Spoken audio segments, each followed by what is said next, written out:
Welcome to my channel. Subscribe and enjoy my new stories every day. The digital glow of my wife Elena's phone illuminated the dark bedroom, slicing through the silence with a soft chime.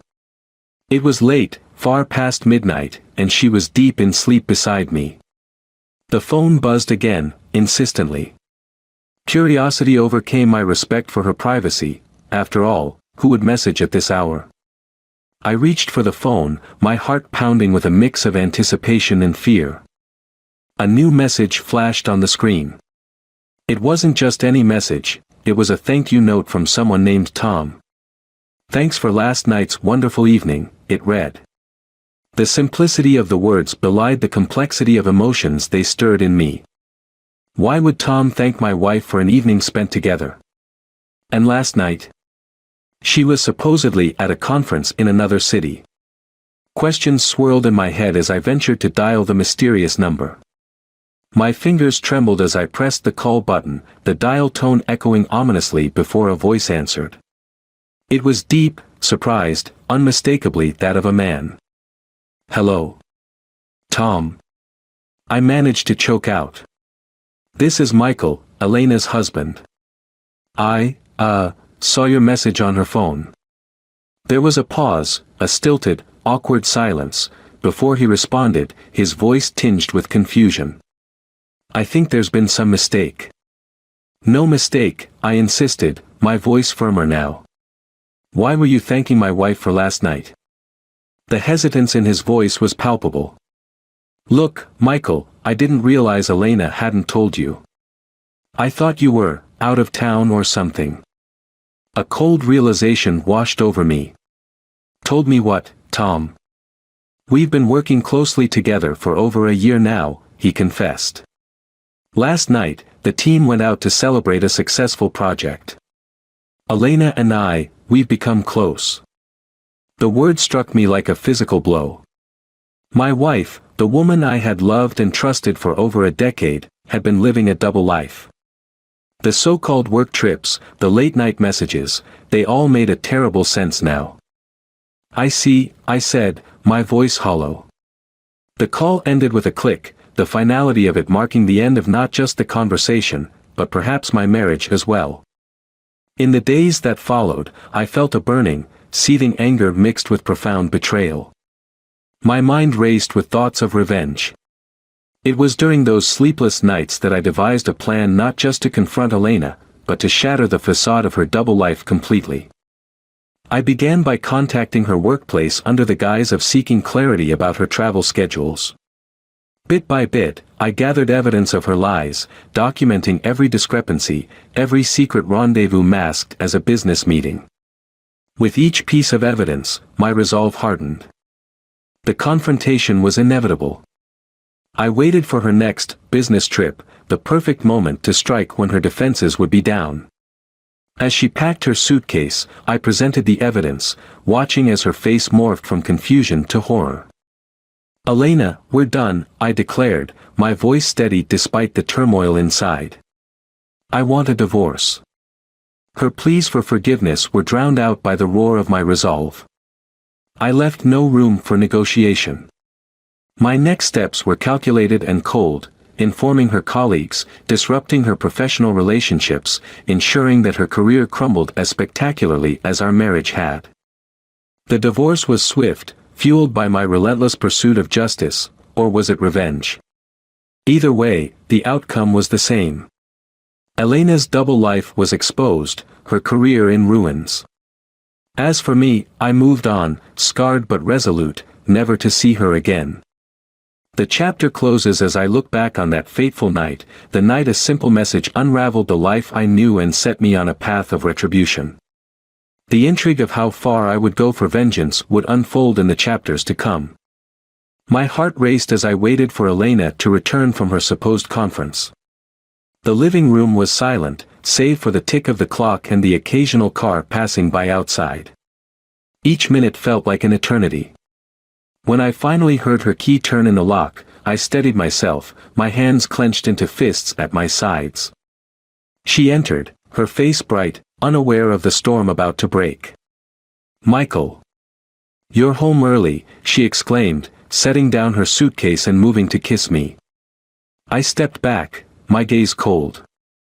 "We need to talk, Elena," I said, my voice steady despite the turmoil inside me. Her smile faltered, a hint of concern flashing in her eyes. "What's wrong? Is everything okay?" "No, nothing is okay." I held up the printouts of the emails I had found, the photos, the receipts, all incontrovertible evidence of her duplicity. "Can you explain these?" Elena's face drained of color as she took in the documents scattered across the coffee table. "Michael, she began, her voice trembling. "Save it," I cut her off. "I know everything, Elena.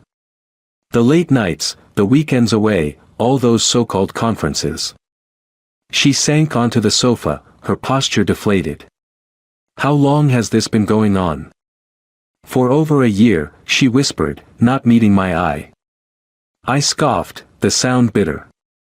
"And all this time, I thought we were happy, that we were building a life together. How could you?" "I'm sorry, Michael. It just happened." Her voice was a plea, her eyes finally lifting to meet mine. "Sorry doesn't cut it." My voice rose, anger pulsing through every word. "You betrayed our marriage, Elena. You destroyed everything." Tears welled in her eyes, but I was past caring. "What are you going to do?" she asked, a note of fear threading through her words. "I want a divorce," I said flatly.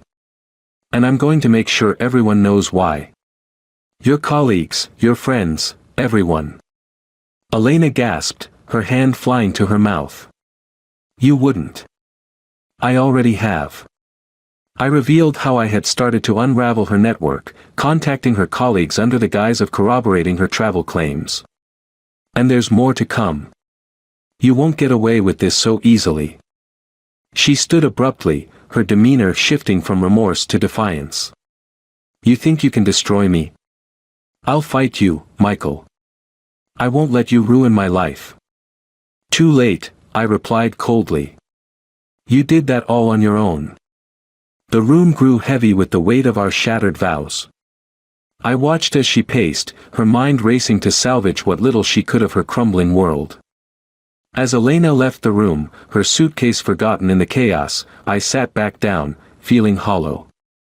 I had started down a path of retribution, and there was no turning back. The future chapters of my life would be without her, but first, I needed to ensure that her deceit was laid bare for all to see.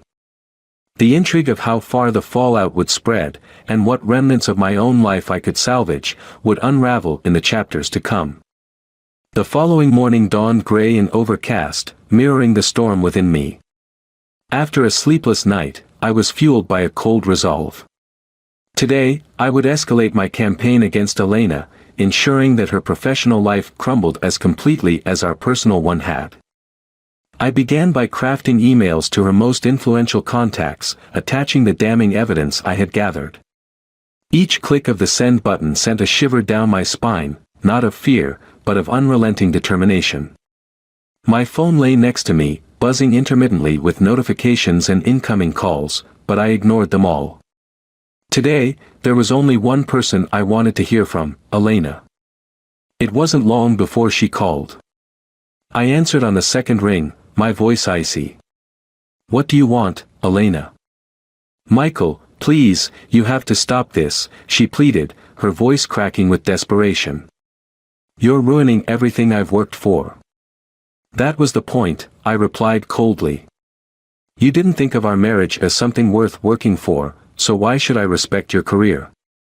You can't just." "I can, and I am." I cut her off. "Did you think about our family when you decided to betray me?" "No.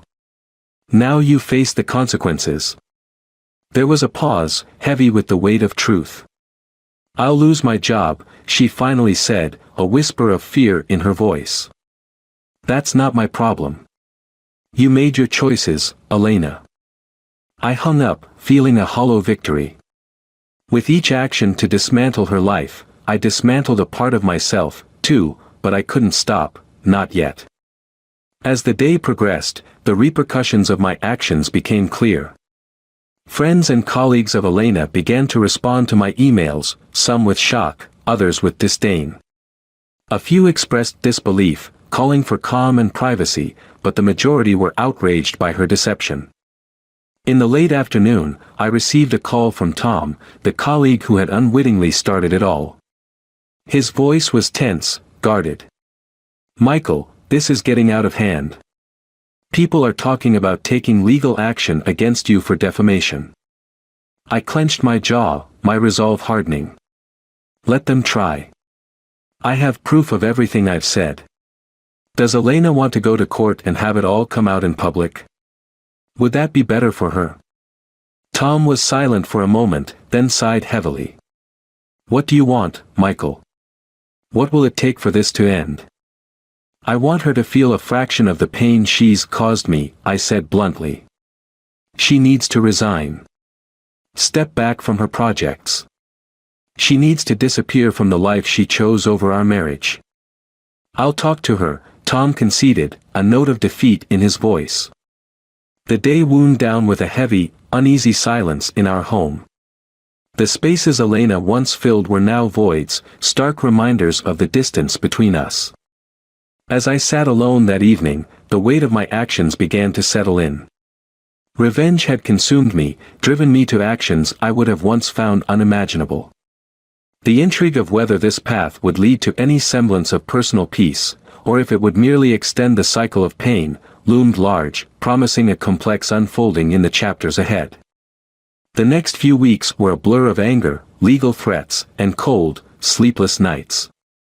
The home we had built together now felt more like a fortress of solitude. My relentless campaign against Elena had left her isolated, her career in tatters. Yet, a part of me couldn't shake the emptiness that gnawed at my heart with each victory. The final act was set when I received a call from Elena's boss. "Michael, this has gone far enough," he began, his voice stern yet weary. "Elena has resigned. She's leaving the city. Are you satisfied?" "Almost," I replied, my voice empty of emotion. "There's one last thing." "What now, Michael?" "I want a public apology. She needs to admit her deceit, publicly. That's unreasonable and you know it. It's non-negotiable." I cut him off. The line went dead, but I knew he understood. The power I wielded with my evidence was too great, and they would comply. The day of the public apology was cold and gray. A small crowd gathered, murmurs of curiosity and judgment filling the air. Elena stood at the podium, her figure diminished, her eyes hollow. As her words spilled out, confessing her mistakes and asking for forgiveness, I watched from the back, unseen. Her voice broke as she spoke, each word a nail in the coffin of her professional life. I should have felt victorious, yet as I watched her crumble publicly, something inside me fractured. This wasn't justice, it was cruelty. By the time she finished, the crowd was silent, her humiliation complete. She stepped down quickly, her departure as swift as her fall from grace. That evening, I sat in our empty living room, the silence suffocating. The doorbell rang, a sound so rare it startled me. Standing up, I opened the door to find Tom there, his expression grave. "Michael, you've won," he said without preamble. "She's gone. But at what cost? Everyone sees you as a monster now. Was it worth it?" His words stung, more because they echoed my own doubts. "She deserved it," I muttered, though my conviction wavered. Tom shook his head. "She's leaving the country tonight. And Michael, there's something else. She was sick, terminally. She didn't want you to know, to remember her as weak." The room spun around me, the revelation hitting like a physical blow. All this time, my quest for revenge blinded me to the reality of her situation. Why didn't she tell me? She thought you'd stay out of pity. She wanted to protect you from the pain of her illness. I slumped against the door frame, my anger dissolving into a deep, pervasive regret. Where is she now? Gone to the airport. She said she's going to spend her last days with her sister in Europe.